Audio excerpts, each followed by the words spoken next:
Ladies and gentlemen, presenting the 235-member Michigan Marching Band. Band, take the field.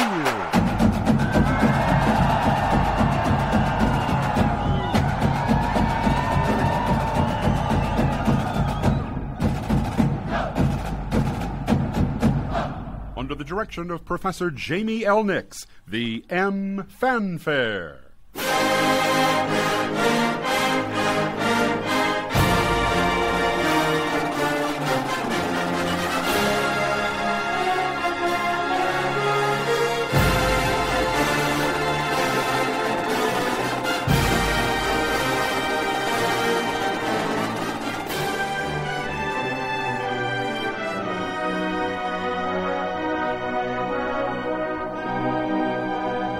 Like the OG version.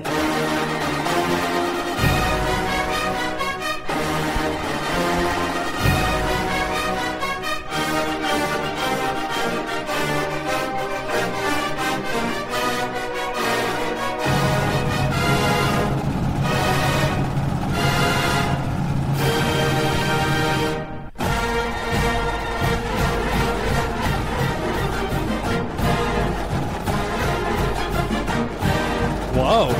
I'm not going to lie. I've never heard this version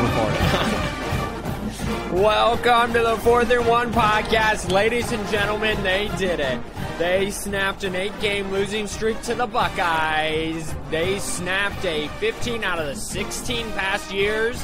They finally got a win for the first time since 2011. They snapped the Buckeyes' 29-game conference win streak. They finally beat Ryan Day, a accomplishment that no other Big Ten school has done to this point in time. The Michigan Wolverines take down Ohio State at home. Snowy, there it is. Hail, hail to Michigan, the leaders and men. Hail to the country heroes, hail to Michigan, the champions of the West. Go Blue! You like that? You like that? That was excellent. Thank you, Kirk Cousins, for that. Simeon, thank you for getting that all wrapped up and ready for the pod, even if it was last minute. This is the 4th and 1 podcast. We got a heck of a show for you. It is championship weekend, and I'm looking to rebound from an awful 1-3 record last week. I was okay with all 3 of the losses, though. I really was. And my lock of the week hit, so that's good. Louisiana sends Coach O out on a high note with a win over Texas A&M. Very, very impressed with that call, by the way. Thank you. I think that was, I forget what my lock of the week was last week. I think it hit, though. Yeah, that's how good I am, guys. But that's what I was most impressed with, was your calling LSU. Thank you. Well, LSU and Coach Ogeron, they just have a knack for getting up for these games that don't matter but yet somehow do, and that was the epitome of games that don't matter but somehow do. Yep. Coach O's last game, the kids clearly wanted him to send him out on the high note, so that's probably his last time he'll ever be a head coach again, what most people are saying. Unless he goes to a small school. Yeah, probably. Michigan got the big win over Ohio State. It was pretty much offensive line. Michigan said, we have had enough, and put their foot down. They put their foot on the throat early, and they did everything they had to do. They had 2 penalties all game. One was a false start penalty in the second quarter. The other one was a kick-catch interference on a punt. And they made Ohio State march down the field. Ohio State had drives of 16 plays, 10 plays, 9 plays, 10 plays. However, they basically made Ohio State eat themselves alive. All those drives took 5, 6, 7 minutes off the clock, and then Michigan turned the ball turned around and handed the ball off to Hassan Haskins. Hassan Haskins ran 28 times for 169 yards and 5 touchdowns. It is the most Ohio State has ever given up to one player, allowing 5 rushing touchdowns. And Michigan finally gets the giant scarlet and gray monkey off of its back. It was awesome to see. It almost brought me to tears. They rushed the field, and basically 100,000 people, not all 100,000 people, but they rushed the field, and so the entire field was covered with fans, and basically the entire stands were covered with fans. It was awesome to see. It was snowing. It was 27 degrees. It was the perfect recipe for that to happen, and it finally happened. I told you on Instagram at 4th and 1 Podcast that my spidey sense was tingling, and it did. Another upset that happened, another team got a monkey off of its back, and that would be Oklahoma State. Oklahoma State D'd up Oklahoma, and really not so much in the first half, but in the second half, Oklahoma had nothing, especially on the ground. It was kind of a weird back-and-forth game. It was 24-24 at halftime. Then Oklahoma comes out and gets a safety and a muffed punt return for a touchdown to go up 9. But, like I said, that Oklahoma State defense was just absolutely shutting down Oklahoma. I remember what my lock of the week was. Oh, and it was? It was Kent State to win against Miami of Ohio. And they did. By a point in overtime. Yes, sir.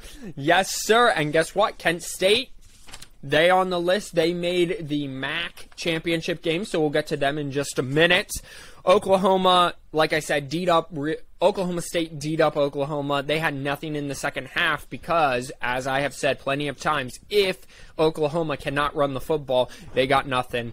So Oklahoma State kind of came back from that 9-point deficit, took a 4-point lead, and then Caleb Williams almost pulled off the last-second comeback. He ran for 55 yards to get it down to the Oklahoma State 20-yard line.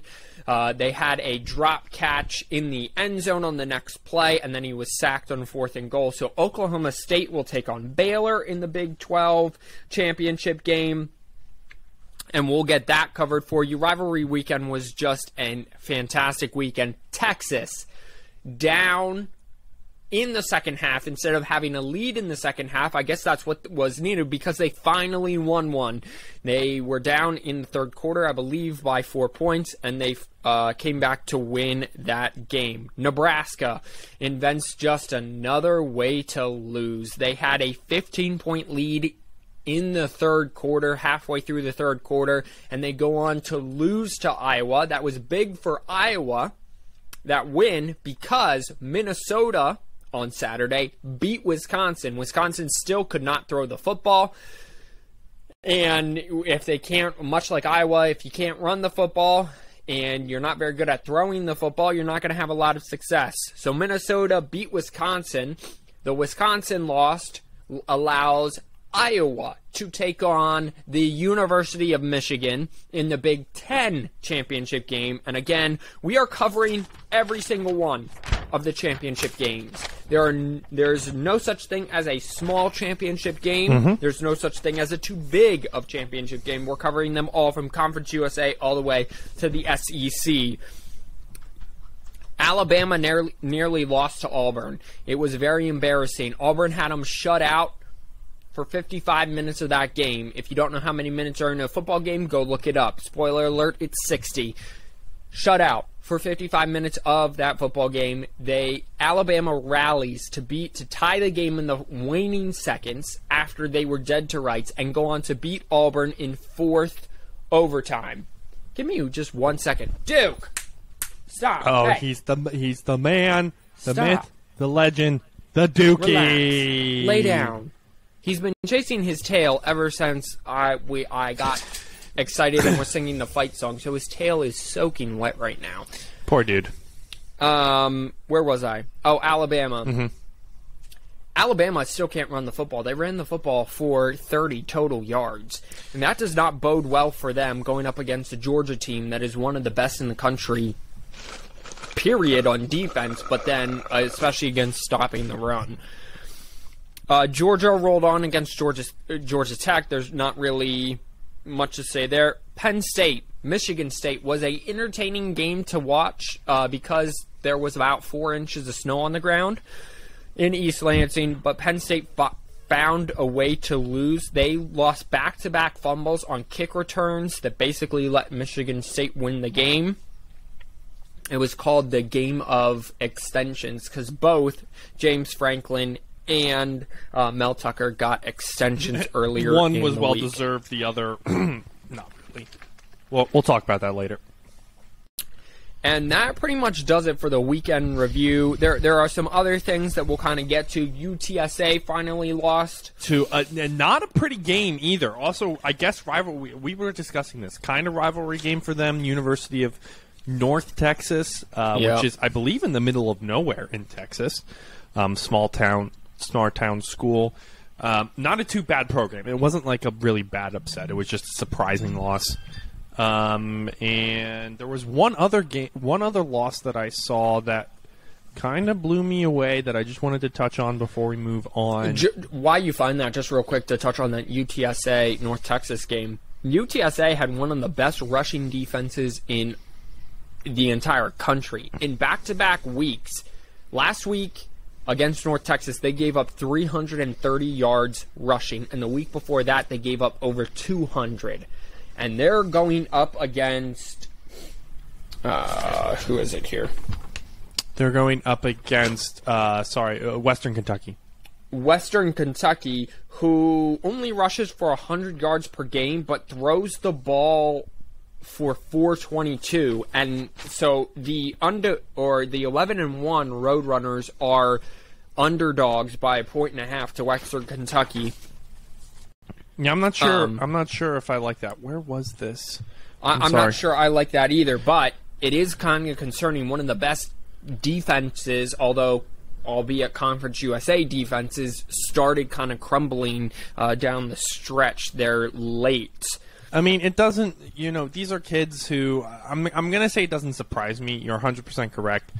It doesn't surprise me that it happened, though. Oh, SMU lost again to Tulsa, 31-34. That's what it was. And again, it was SMU's defense that kind of was their letdown. Now, again, Sonny Dykes got the TCU head coaching gig where he was the co-offensive coordinator back in 2014 when TCU missed the college football playoff for some asinine reason. And so he goes back to be the head coach. He runs kind of that air raid system. But Sonny Dykes and SMU problem, no matter how good they always were, it was always their defense. Their defense just was never good enough. The other one was the fact that Minnesota beat Wisconsin. Yeah. And I kind of touched on that. To just kind of close the loop on Sonny Dykes, TCU, and SMU, Rhett Lashley, who was the offensive coordinator in Miami, sucks to suck if you're a Miami fan because your defense has been atrocious all year.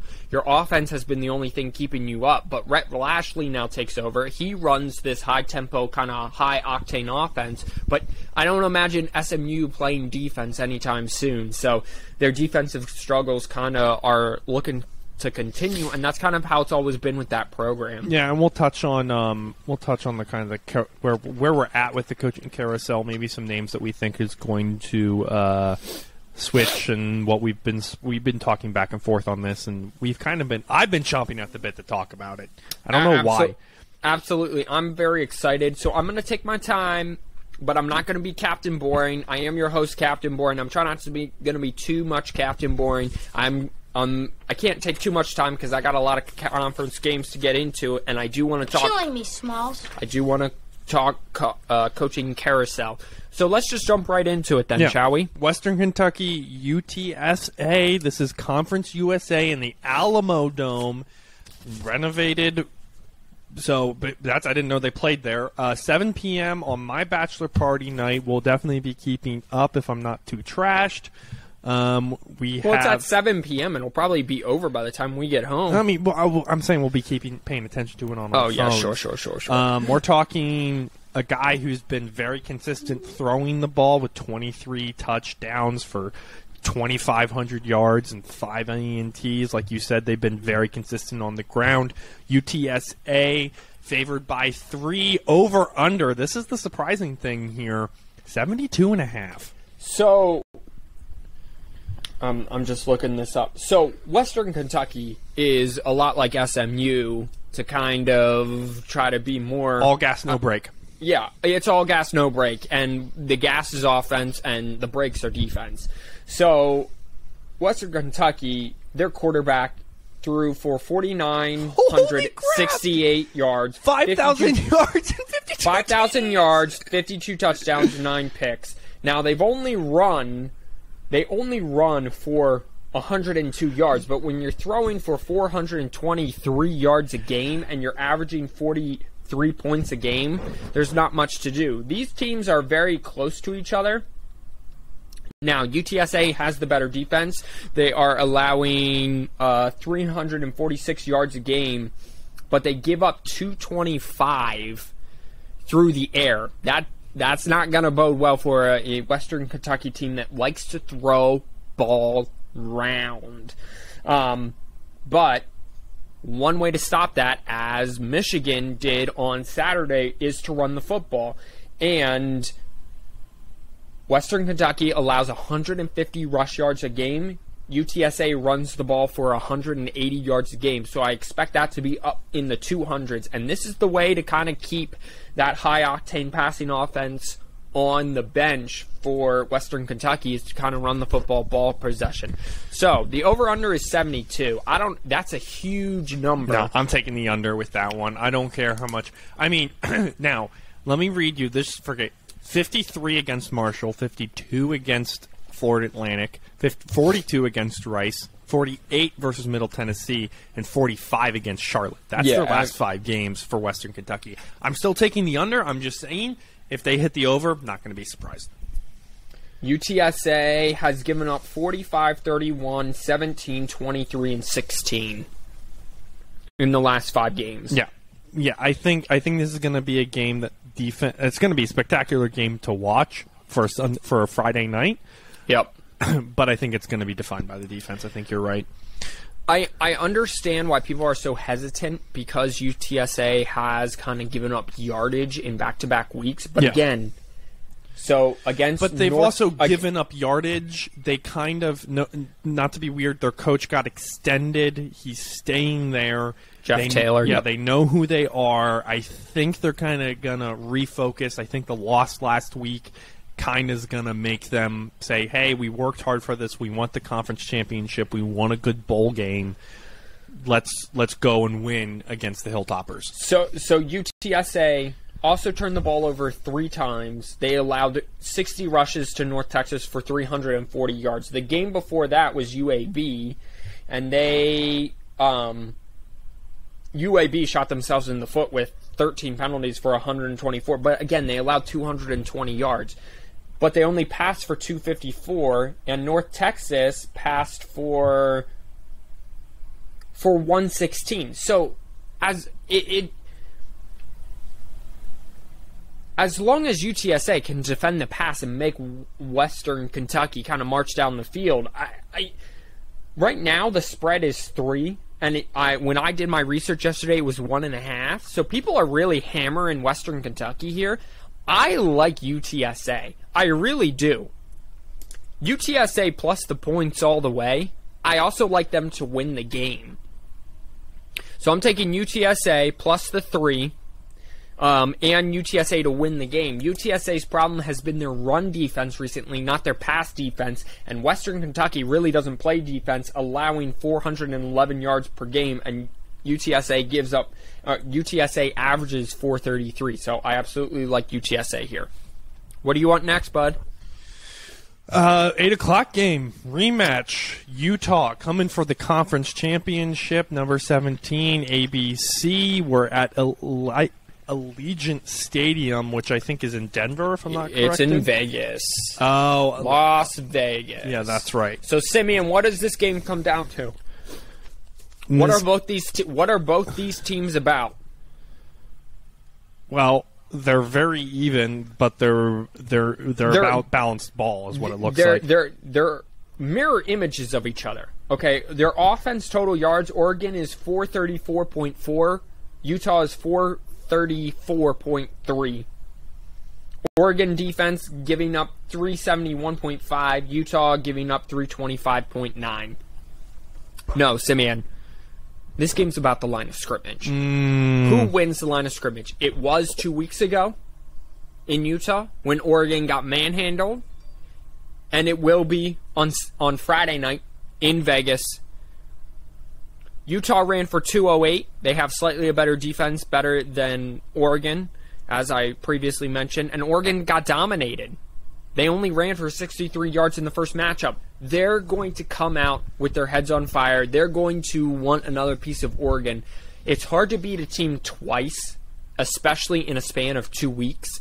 I am taking Oregon.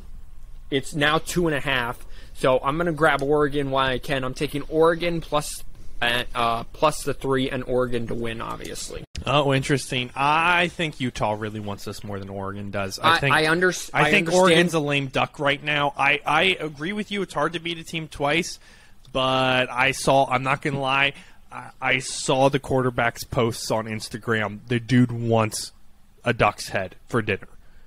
I don't think it's going to be 38-7. No, I don't either, but it's... Mario Cristobal ran into this a couple years ago as well. He had a rematch, and he's not as you said, he's not going to let his guys perform as poorly as they did. It's going to be a close game. Sure, but I just think every time you count Oregon out, Mario Cristobal finds a way to rally his guys and makes. Oh, by the way, Oregon's won 2 of the last 3 Pac-12 championships. I'm not saying. Listen, I just think it's going to be a close game. I wouldn't be surprised if this is an OT game. If this is second OT game, like. Oh yeah. I think it's going to be. I think this is going to be a good game as I freaking get bit by something on my toe. I have a sore on the side of my cheek, so we're just all about it today. So we got Oregon, we got UTSA. You're taking Utah. I'm taking Utah. I'm taking UTSA, and we're moving on to Saturday. We're going down to Jerry World. Where number 5 takes on Oklahoma State takes on number 9 in the Baylor Bears on ABC. The Baylor Bears. UTSA is favored in this game. Nope. Oklahoma State. Oklahoma State is favored in this game. Spread's 5.5. Over/unders 46. Micaiah, break it down for me. First of all, do you know the Oklahoma State's mascot? What are they? They're Cowboys. Okay, good, excellent. Just see if you're paying attention. Oklahoma State is a lot like Michigan. Okay, and sort of a lot like Baylor as well. They're very similar teams. Oklahoma State relies on defense and its running game, and Oklahoma State goes as well as Spencer Sanders, their quarterback, allows them to go. Last week against Oklahoma, Spencer Sanders was excellent running the football. Oklahoma State has a college football playoff berth on the line. I believe, if Cincinnati loses, or if Alabama loses, I believe that Oklahoma State is in. Okay? Even if Cincinnati wins, if they win close, overtime game, something like that, Oklahoma State's resume is better than Cincinnati. We'll get into that next week, depending on what happens. But Baylor playing with backup QB, possibly. Can they run the football? Because when they can't run the football and have explosive plays in the running game, they're kind of not. They're not great. Okay, when they get explosive running plays in the running game, that was. You good? Yeah, I said the same word. I said the same thing. What was it? What's that thing? What's that word? That's I don't know. I'm losing it. Here, dude. I'm losing it, everyone. Baylor just isn't the same team. Okay, enough talk. Over-under's 46.5. I think that's a little low. I would take the over on that. Either way, I'm taking Oklahoma State, and I'm going to take the over. Okay. I agree with that. I'm taking Oklahoma State. I think Baylor's going to be there next year. I just don't see them being able to finish. Backup QB, Gary Bohannon, I don't know if he's going to play or not. If he's going to play, this is a different... But listen, again, I think as far as the season goes, Baylor wins because... just in general, just because of how far they've had to come as a program. Sure. But this game, Oklahoma State, and I think, I'm fine with that. Moving on. I just think after watching Oklahoma State in the second half of Bedlam shut down the running game for Oklahoma, it completely changed my mind about Oklahoma State. They have a legitimate defense, and all of the teams that are right now set up to make the college football playoff play legitimate defense and run the football excellently. Yep. They're almost all the same. So that's just something to keep an eye on. So Oklahoma State, and I'm taking the over. Cool beans. We're going to the other 12 o'clock game, ESPN. We are going to be at Ford Field in Detroit, Michigan. Where MAC. Yes. 6-2, 8-4. Northern Illinois takes on Kent State. Now, Micaiah, you called Kent State to win the MAC. Yep. At the beginning of the season. That's the only call that I remember you calling. No, I think you called Ohio State. But are you sticking here? They're favored by 3.5. So I know very little about these teams. Yeah, so when it comes to these mid-major teams, I know very little. Kent State, they're very balanced on offense. They average 240 yards plus in both running and passing. They met at the beginning of November, 11-4. Kent State won 52. My goodness, what is wrong with me today? Kent State won 52-47. Figured out. Northern Iowa. Illinois. Good try. Wow, that's $1. You had one, Joe. Just the one. That's a new soundbite. I like that. Can they run the football? In their first meeting, they threw for almost 500 yards, but they had 63 yards rushing. So they're going to have to run the ball because that's kind of who they are. All year, they've really... been more of a running football team than a passing football team. Can they stop the run this time because they gave up 360 yards on the ground to Kent State in their first meeting? Listen, I picked Kent State in the beginning of the year. I got to stay with Kent State now as well. My uncle has some history with Kent State. He got one of his degrees there, I believe. The over-under 74, that's a huge number. So I would also say take Kent State minus the 3, but you could also take the under there as well. I just don't think it'll be as high-scoring back-to-back games, if that makes sense. I concur, and I'm taking Kent State here, too. They've just been more consistent recently against tougher opponent. It's the MAC. They kind of are in their own solar system. Yeah. It's weird. I don't know. I can't take anything. We're going to move on here to the Fighting Brady Hoax take on the Utah State Aggies. Goodness. 3 p.m. on Fox. 3 p.m. on Fox. Wow, they get a nice channel. I have never wanted a team to lose so badly as I do. The Fighting Brady Hoax of South Dakota San Diego University.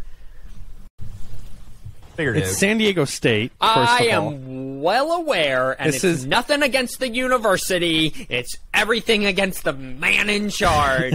I still do not forgive him for 2011 to 2014. And that's just the way it's going to be, ladies and gentlemen, until the Lord himself comes back to earth. Brady Hoke, you are on Micaiah does not forgive you for what you did to Michigan list, okay? A white man? No! Well, what does security do about it? Nothing. Typical! Exactly. Utah is getting 6.5. Utah State is getting 6.5 points against the Fighting Hokies. The over/under's 50. I don't know what you want to do with that. I wouldn't touch it. The South Dakota San Francisco State team relies on defense, and they can't get behind. Utah State, meanwhile, can they stop the run of South Dakota, and can they force turnovers? That's really what this game is going to come down to. Listen, I know I'm probably going to take an L. I do not care. You take Utah State. You take them plus the 6.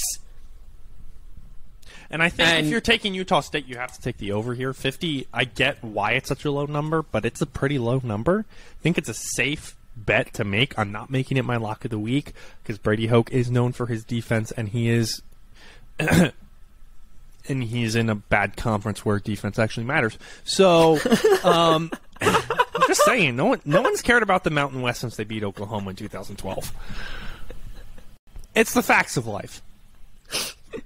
It is the facts of life. So my bet there is, I'm not even going to pick a winner here. But if I had to, it would be Utah State. I'm just taking Utah State plus the 6. Perfect. That's my bet there. Moving on to, this will be, I'm forgetting what conference this is. Where are you going? Where are you going? Give me the stadium and I'll tell you who it is. It's, this is easy. It's Cajun Field in Lafayette. Oh, wow. Louisiana. Okay. It's our Raging Cajuns, baby! This is an interesting game. So this is 1 year after Coastal Carolina comes in and sweeps the nation and takes all our hearts. They are out as Appalachian State 7-1 in conference, 10-2 takes on the Raging Cajuns 3:30 on ESPN. Listen, I think I'm taking Appalachian State in this game. All right, listen here, ladies and gentlemen. Appalachian State's favored by 3, or at least they were.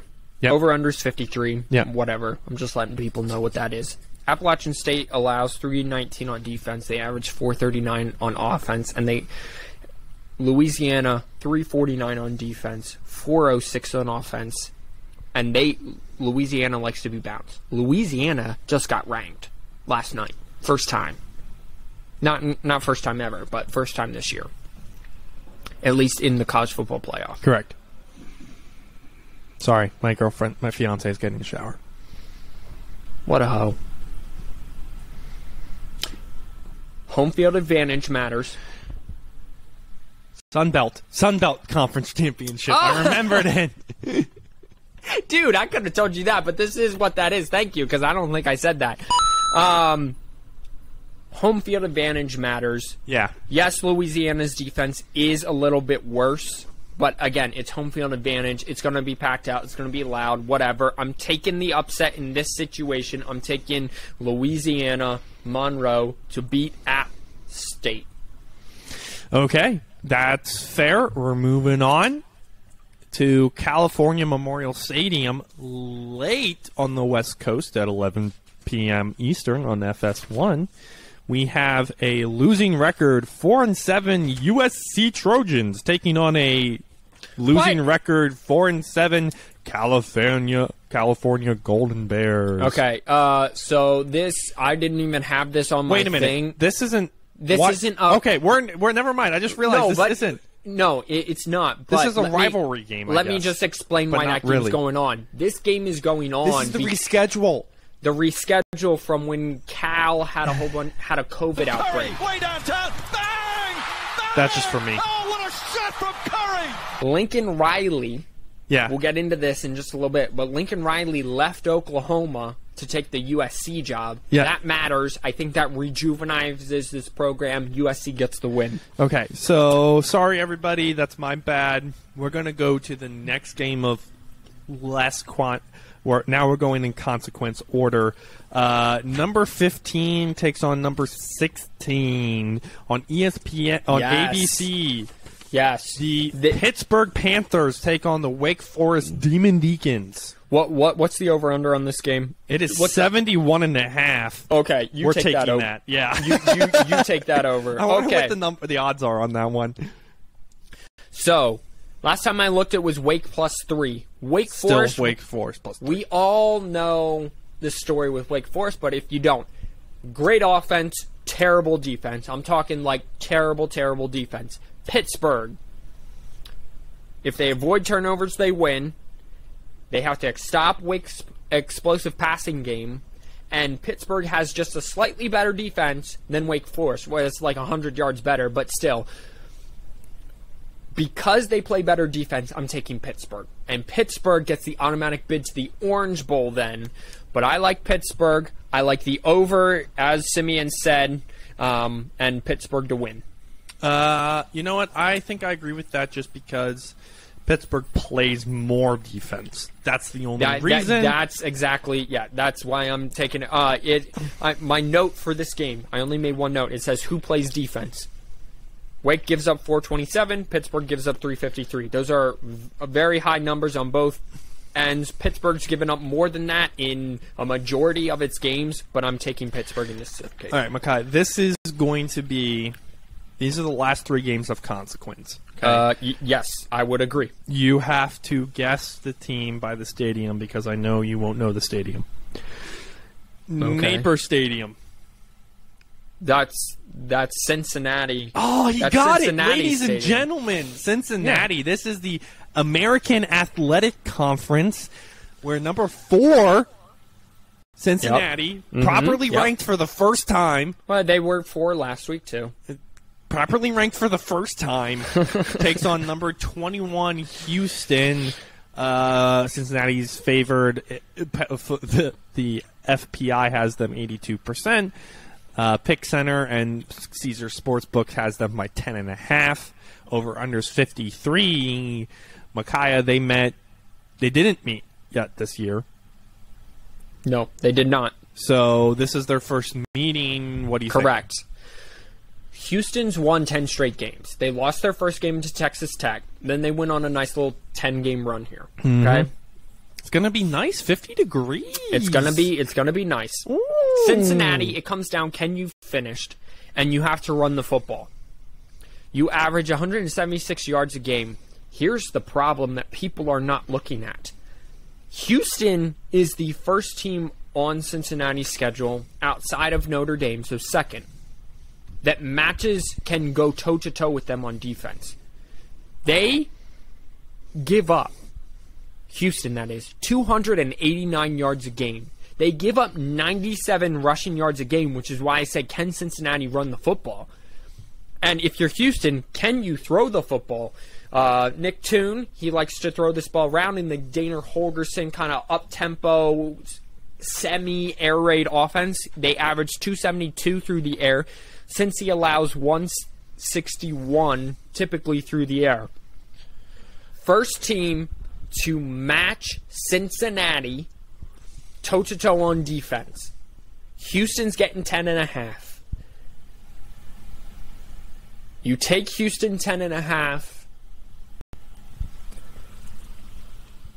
And you take Houston to win the game. Whoa, okay, here's the deal. Let me give you a little bit more suspense here.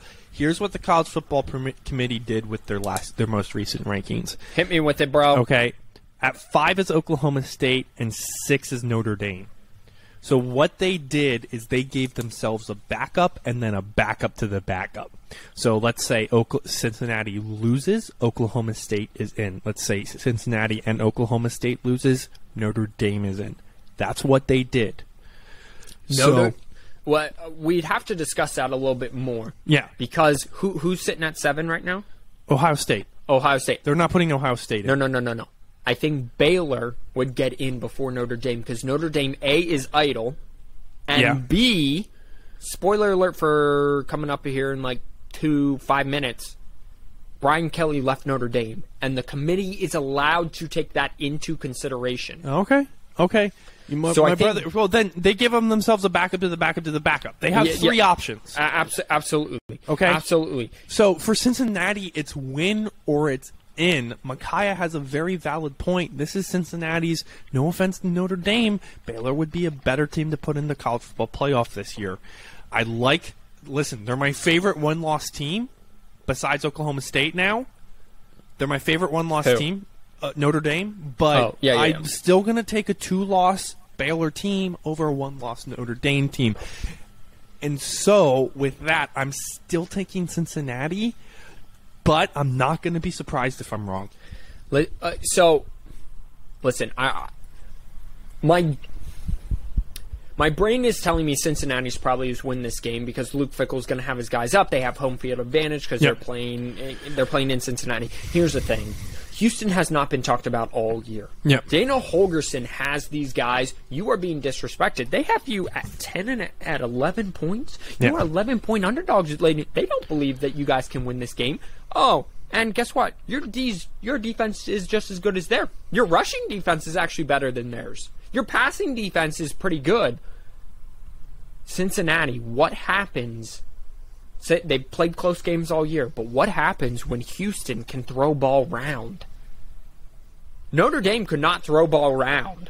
Okay, they were kind of one hand behind the back. Now, Cincinnati has some NFL corners, but Dana Holgorsen, man, I just think he's going to get his guys up. Again, a little spidey sense is tingling. I'm hoping it's this game and not the Big Ten championship game, as we'll get to in just a minute. But I'm taking Houston. You definitely take Houston plus the 10.5. But I'm taking Houston to win as well. 4 p.m. on CBS, we have the SEC championship game. Number 1, Georgia takes on number 3, Alabama. Georgia's getting 6.5 with an over-under 49. Take the over. What is your thoughts here? My thoughts are Georgia has one of the best rushing defenses in all of college football, and and in your 2 biggest games, if you're Alabama, you can't run the football. Yep.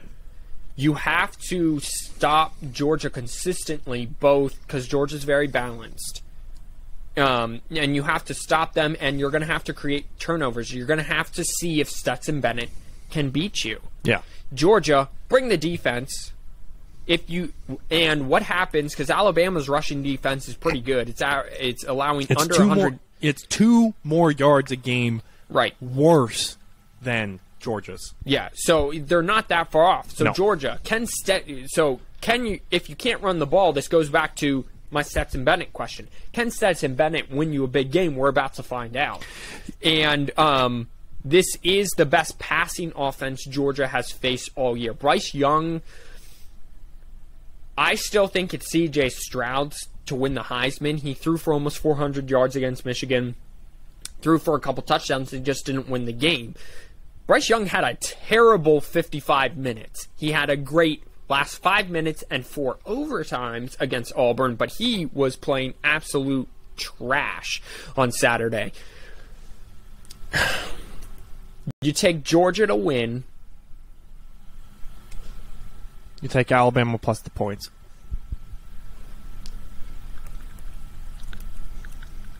That's what you're saying. But you take Georgia to win. I'm going to interrupt you. You take Georgia to win. Yeah. Here's the Simeon's keys to the game. Go hit me. Simeon's hand grenade to the game, okay? Yeah, hand grenade to the gum. Whoever can rush for 100 yards wins this game. Then my bet would be on Georgia. Yeah.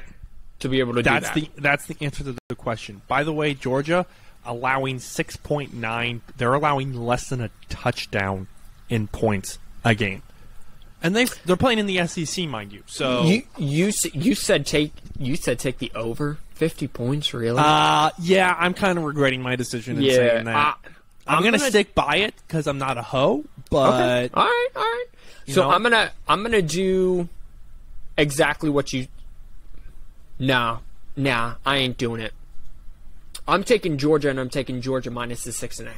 I think this is a touchdown game, and so that the hook is what they like to call it, which is that half point where you have to bet either under or that makes you bet under or over. Well, I'm telling you, because Mom doesn't know, and I'm saving her a text message. I really don't want a text message. What does the hook mean? Like, I don't got time to explain the hook, mostly because I didn't know what it was until, like, last weekend.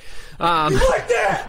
You like that? Thanks, Kirk Cousins. You take Georgia, and you, I think it's a 7-point game, so you take them minus the 6.5. Okay, we're going down to Brownstown. It's actually Brownsburg, I think. Anyway, we're going to Indianapolis. It's not near. It's not down, it's up.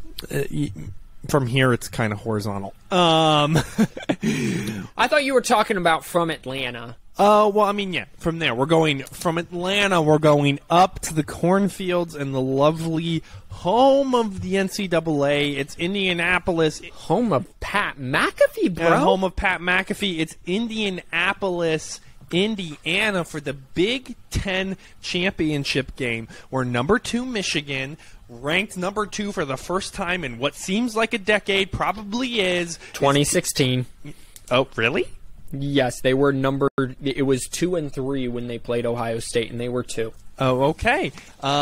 Where number 2 Michigan, who feels like they actually earned the number 2 spot, unlike 2016, takes on number 13 Iowa Hawkeyes after Wisconsin loses to Minnesota last weekend. Michigan's favored by 11 points. It over-unders 43. Micaiah, what you got? Michigan, can you come down after last week? You put your entire effort and season on the line against Ohio State last week, and it paid off. You did it. Congratulations. From the bottom of my heart, that's not even sarcastic. Congratulations. I'm so happy. But now you have to play a team that doesn't make mistakes very often. And a team that, much like Houston, their coach will be like, guess what? Number 2 team's just coming in. Let's buckle up our chin straps. Let's not make mistakes. Let's run the football, take care of the football. Kirk Ferentz and Iowa coming in at number 13. Thing about Iowa is you still can't throw the football. Yeah. Your problems from earlier in the season, you have not fixed, unlike Michigan did. You still can't throw the football on a pretty good pass defense in Michigan. Okay? You have to force takeaways on a team that doesn't turn the ball over. Michigan, Cade McNamara threw another interception, but that only made 3 this year. And Michigan, the key for you, run the football. Your offensive line, I was listening to the college football podcast with the ESPN dudes. Michigan's offensive line looks like they're about it. And so I want to know, Aiden Hutchinson said last week that they were about it against Ohio State. You going to be about it against Iowa? Because you better be. Because if you ain't about it, Iowa's about it, and you're about to get beat. Yeah. Do not let this last week was a program-changing win, Michigan. Okay? It was, you make the college football playoff, you get all the recruits that were always going to Ohio State now start splitting off and coming up north to Michigan. You finally even the playing field. Harbaugh knows what's up. Listen, and I just don't think McNamara in his post-game press conference said they were going to enjoy it Saturday, and then he's getting the team rallied and they're going. Aiden said the same thing. The offensive lineman saying the same thing. I think that the leaders on this team won't let Michigan. They might come down a little bit, but I think they're going to run the football effectively. Cade's going to take care of the football. Explosive passing games, but more importantly, I just don't think Iowa can throw the football on Michigan. And you're not going to run on Michigan for 300 yards. You're just not going to do it. Not with Aiden's not going to let his defensive line. Neither is John Ross, who we found out Saturday. I've been calling Josh Ross for the entire season. His name is Josh Ross. Oh, the other way around. I was calling him John Ross for the entire season. There you Sorry. Here's the deal. Mackay's 100% right. I'm only going to add to what it is. Simeon's hand grenade to the game, okay? Turnovers, sacks. Okay? Michigan, I don't think it has been giving... I don't know the stat. I wish I did. How many sacks do you line? My guess it's in the single digits. Okay? Combined between McCarthy and McNamara, they've given up 9 sacks all year. Okay, perfect. I was going to say under 10. Glad I was right in my head. They've given up 9 sacks all year. Yep. Okay? Not that Iowa's secretly known for sacking the football, okay? Not this year, at least. No. Not this year, at least. So here's the hand grenade to the game. If if Michigan turns over the ball, Iowa has a chance. If they don't, and they don't get any pressure on the quarterback, then Michigan's going to railroad you like a railroad. I don't know. Like a railroad tie building a railroad. By building a railroad.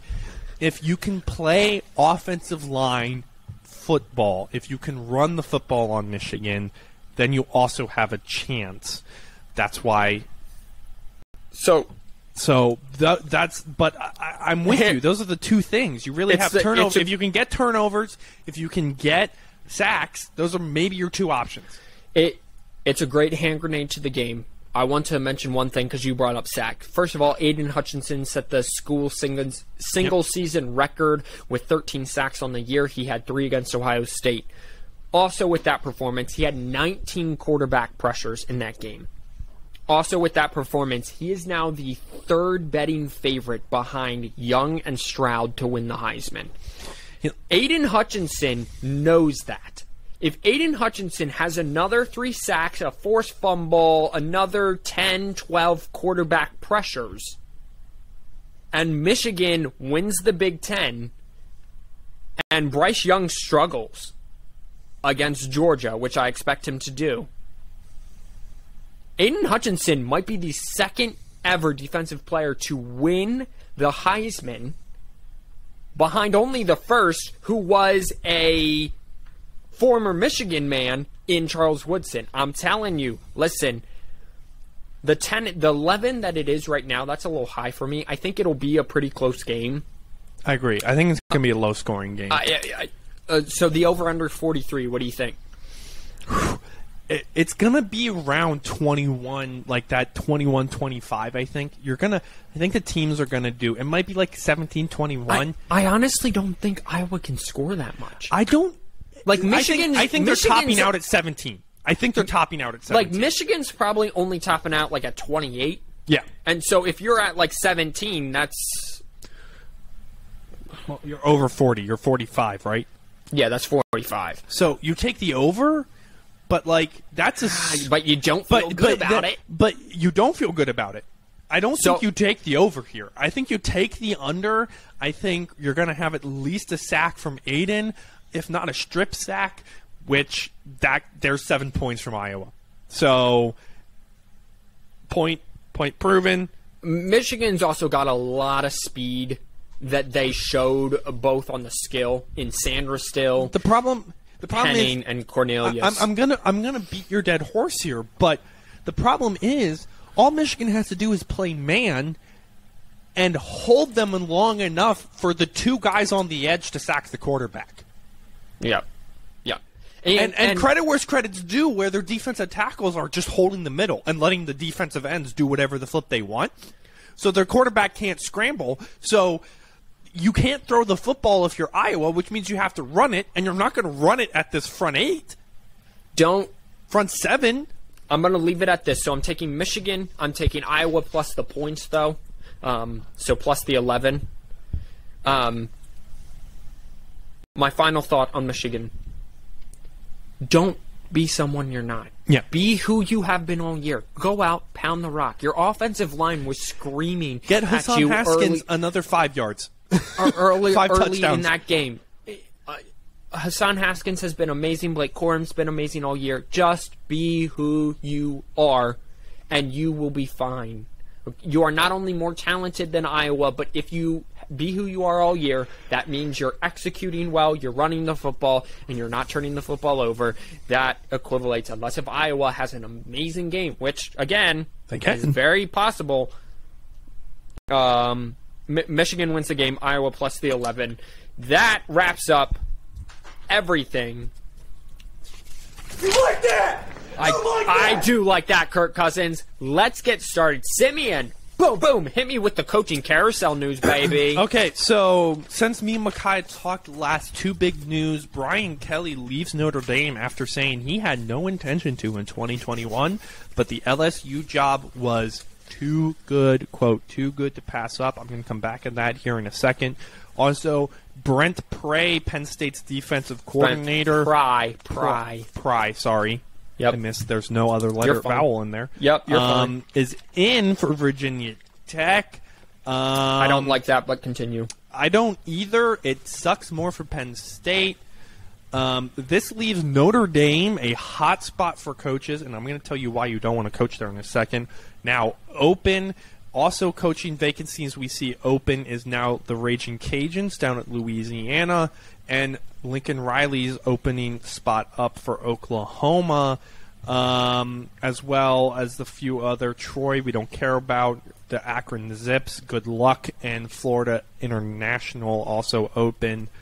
As well. Butch Jones criticized administration, saying they are sabotaging the football program, not pumping any money into there. So good luck hiring a coach that actually wants to be there. Yeah, especially with the Butch Jones and these, okay. So a few interesting names here that I just kind of want to talk about that were extended. Hugh Freeze extended through 2028 at Liberty.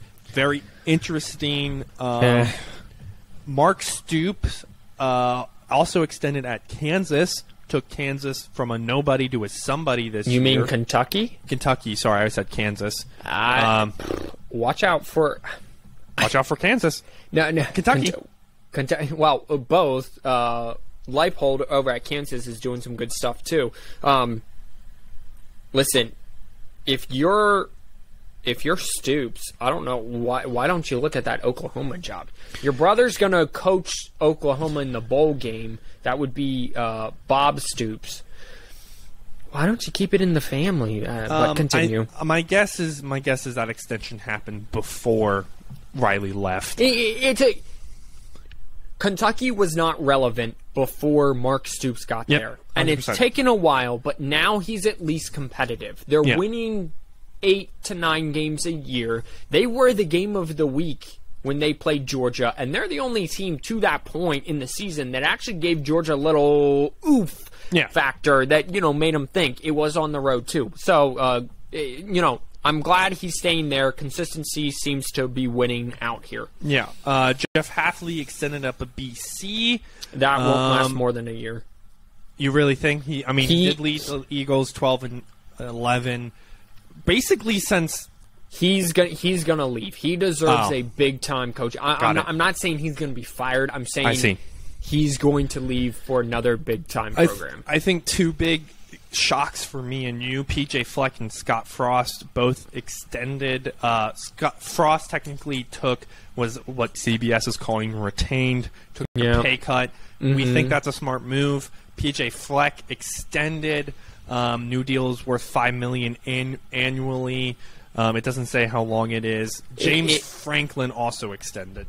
If PJ Fleck could just get to he's a hell of a recruiter. If PJ Fleck could just get to a school where it's easier to recruit and bring kids to, I think he would be awesome. Well, I think that's why he was able to recruit in Western Michigan so well. These are names, by the way, I'm bringing up these names because these are names that aren't going to go find another school. These are names that I thought would. Mike Gundy, of course, 5-year contract, extension in perpetuity. I like that. Yep. I do too. James Franklin, hate that. We'll come back to that. Jeff Taylor down at UTSA. Extended that won't last either. Probably not. Extension, 10-year extension through. That won't last. He'll leave with another good year. Probably Dave Clawson extended through. I like that. It does not say 8 seasons. The Wake Forest coach. Yeah, the Wake Forest coach. Before we hit the other ones, I just want to touch on Penn State extending a coach who can't make game time decisions and losing their best assistant. Sorry, Penn State fans. In 2 years, you're going to have to rebuild.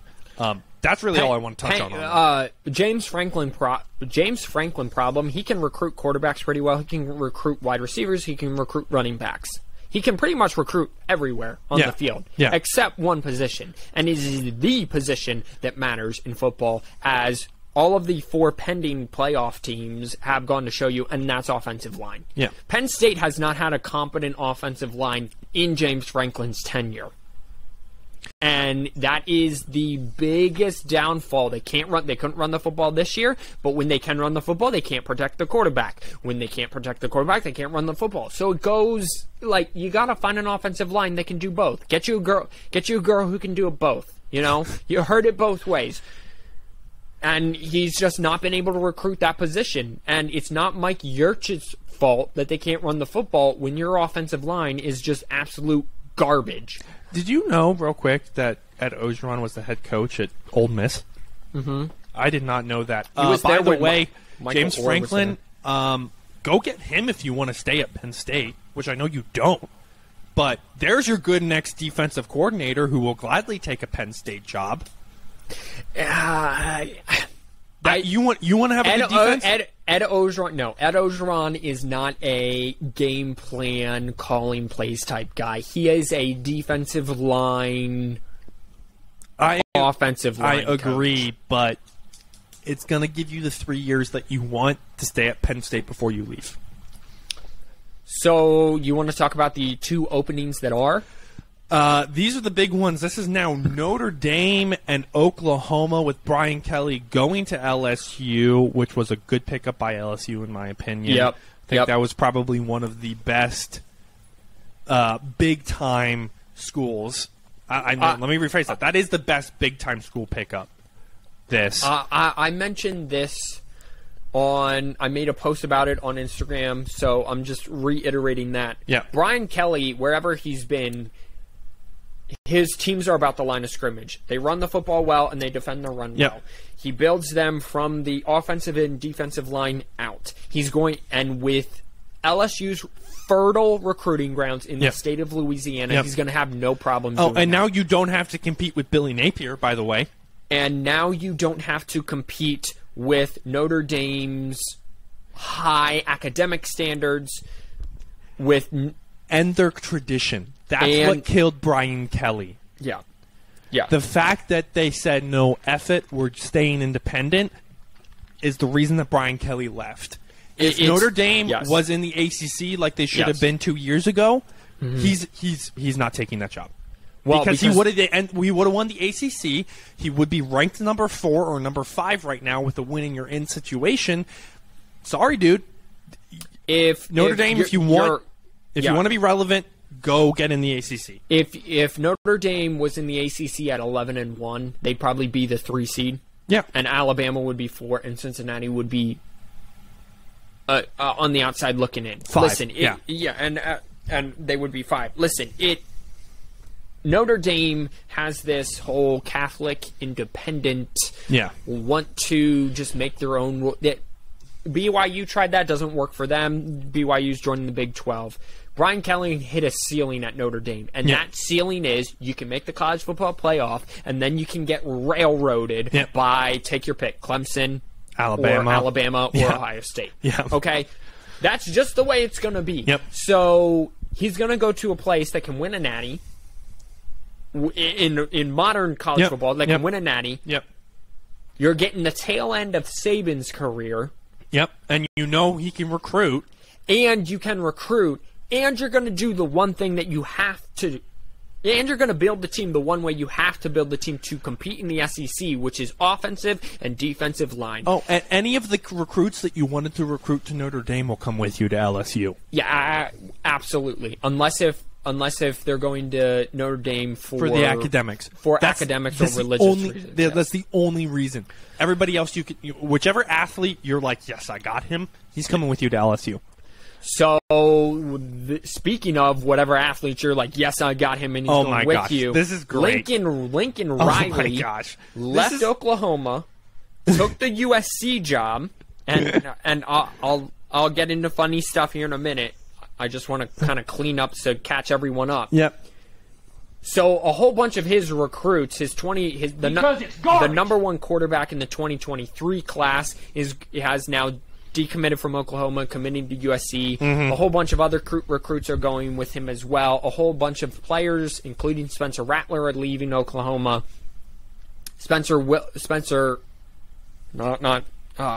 Caleb Williams is currently staying at this moment in time.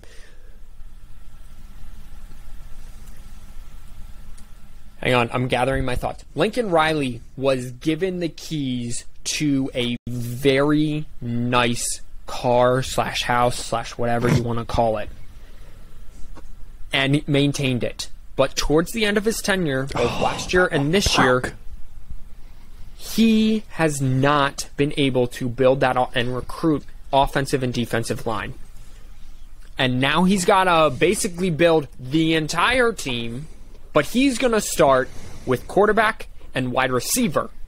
Flashy positions at USC, which is fine. They'll win you lots of games, but you got to start on that O-line. So he's going to need, especially defensively as well, something that came out at his press conference. Lincoln Riley said, "Oh my gosh, say this.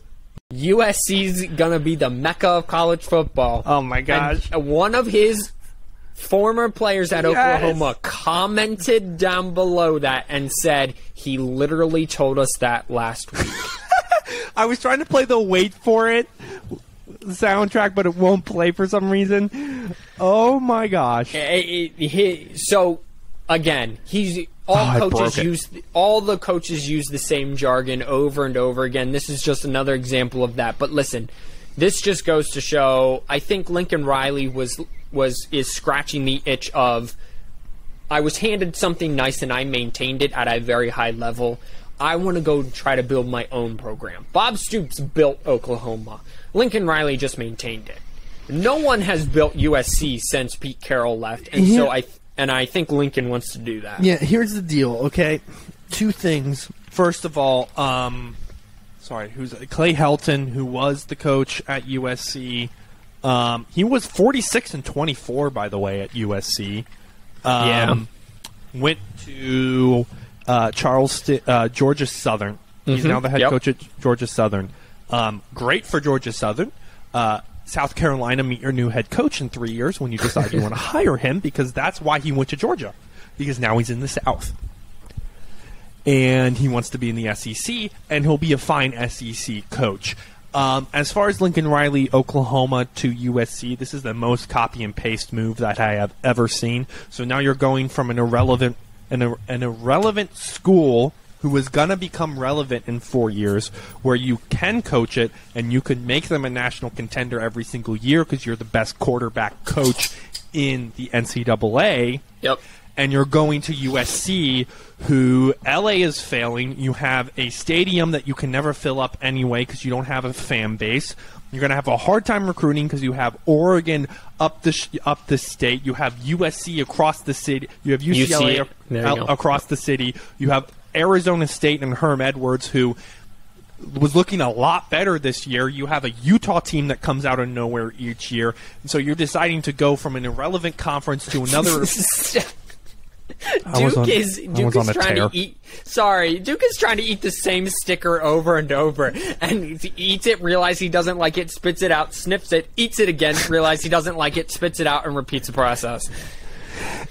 So here's also the deal, is USC has a whole heck of a lot higher barrier than of expectations, with a harder to get into academic perspective than Oklahoma did. So not only did you go to basically Big 12 number 2 in the Pac-12, you made your job harder, and it doesn't look like it's going to be any easier. It's not like USC is trending upwards. Right. They're 4-7 this year. I get why they fired Clay Helton.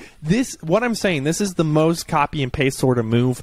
I don't get it. I get that it's flashy, but you're getting a 2012 Mercedes with 60,000 miles on it, and all their parts are about to break.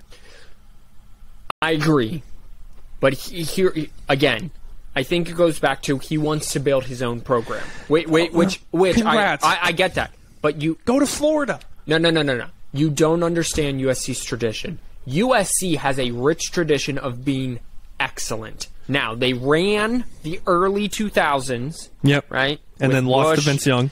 With Bush and right. And that was the start. The loss to Vince Young was the start of the downfall. But it's a very fertile recruiting ground, especially for quarterbacks. And quarterbacks want to stay in and be in LA, where the girls are hot and the beaches are warm and the sand is white. Homeless people.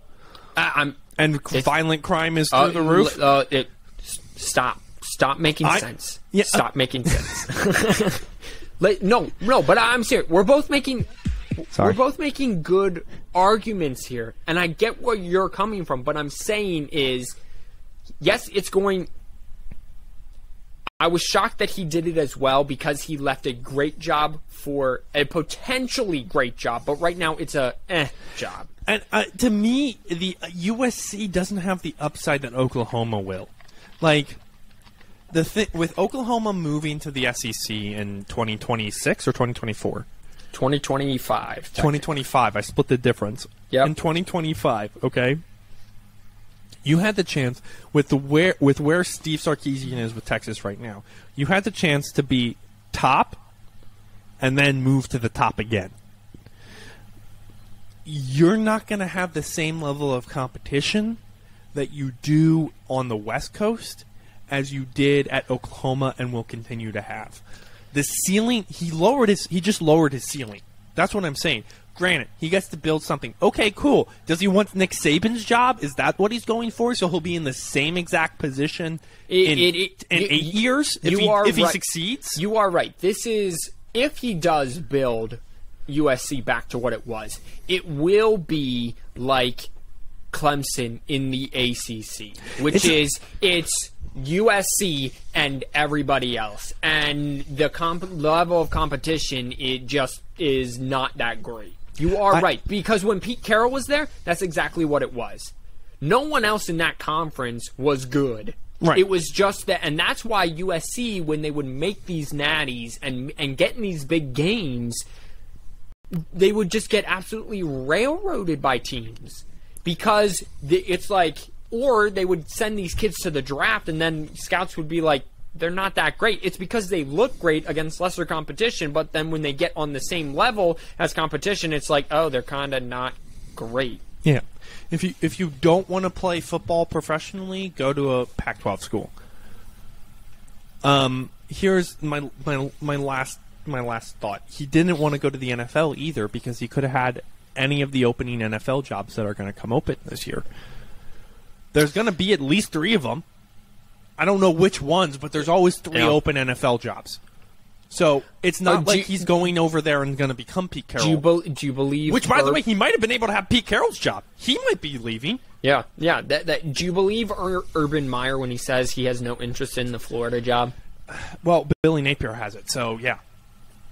Oh, okay.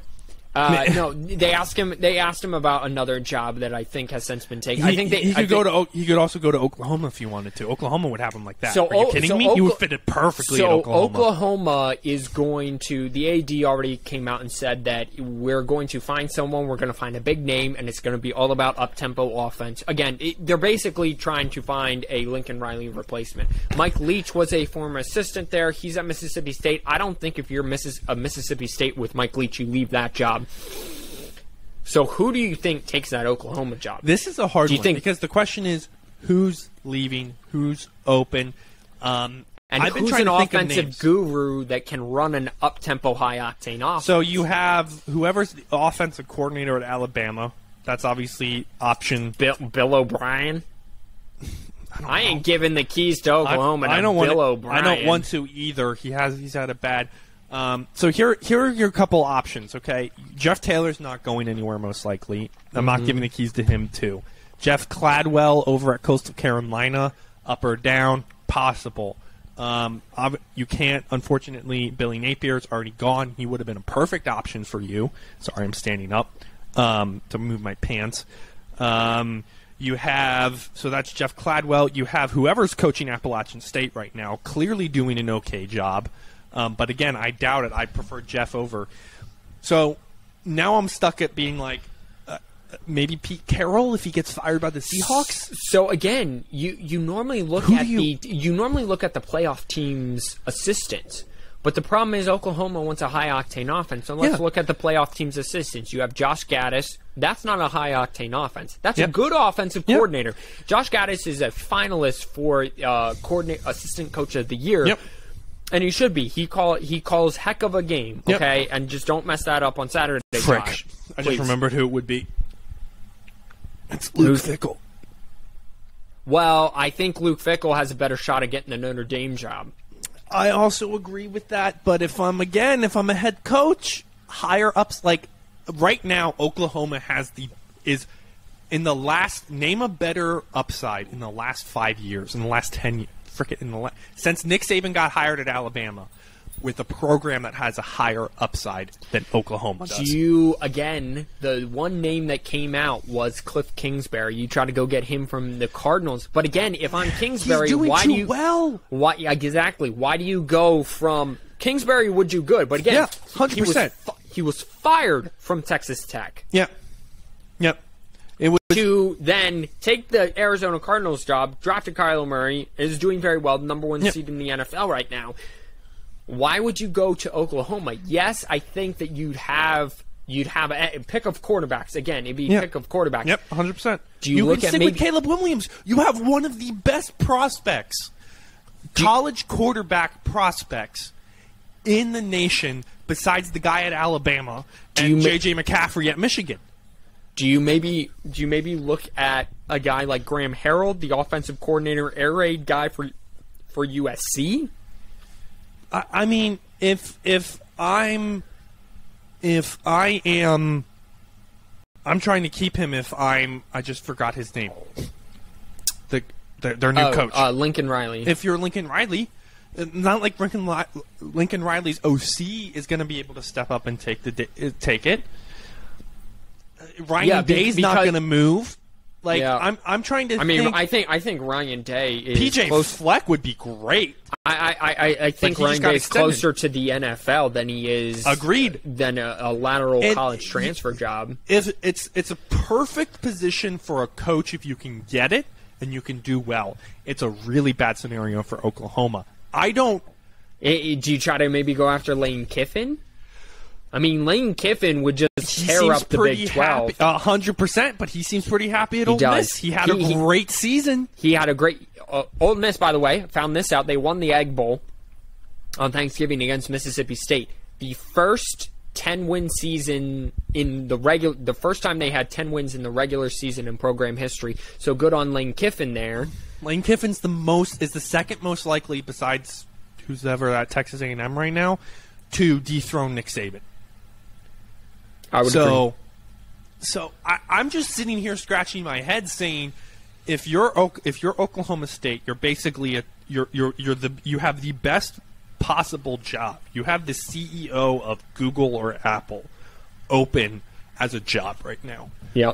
You can basically have your pick, but the problem is that all the good CEOs and most of the good CEO prospects have their job and are happy there. You're in the Great Recession, but everybody's kind of settled down and you're on the last train out. So now you're trying not to say, okay, I'll take this one. You need someone. You either have to do one of two things. Someone comes up at the end of the season and we're like, okay, it's this guy. We got him. By the way, probably not. Who's the guy didn't we like the guy at Washington State?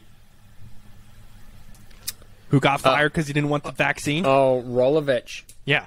Yeah, I mean, he's an air raid guy, and he turned Washington State around. Yeah. There's your option. But do you want Rolovich, or do you hope that Pete Carroll gets fired and you can grab Pete Carroll, or that somebody else that Urban Meyer gets fired and you can grab Urban Meyer if he wants to go back to college?